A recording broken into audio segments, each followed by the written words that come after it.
In this video, we're going to learn the box model. Alright, so let's go to our project folder and go to CSS, and let's open the previous file directly without using brackets. Okay, so we're going to open it here. Okay, let's click right and go to inspect element. Alright, so let's select the yellow box for Apple. Okay, what we are seeing here represents the box model.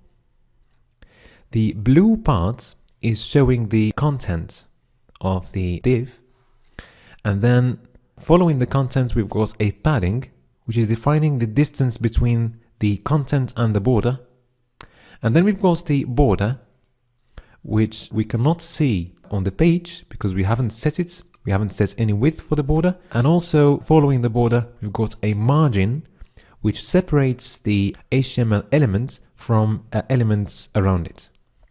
Okay, so this is the box model. All HTML elements, they follow the box model. Okay, so this box model is for the Apple div. Okay, if we open the div and we select the paragraph, now it's going to be different. So the content is this from here to here, so you can see no padding, no border, but there is a margin, and we can see here that the margin is 16 pixels in terms of width. So the margin for paragraphs is set by default. Okay, so this margin is set by default to 16 pixels.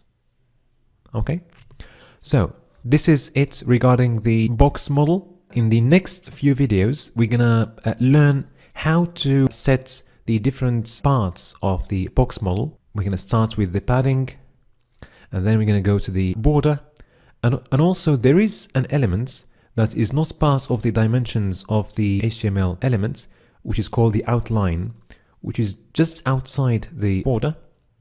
It sets some decoration to the border just outside, and we can't see it. It comes just before the margin, but it does not affect the dimensions of the HTML element. Okay, so in the next video, we're going to start with the syntax of padding.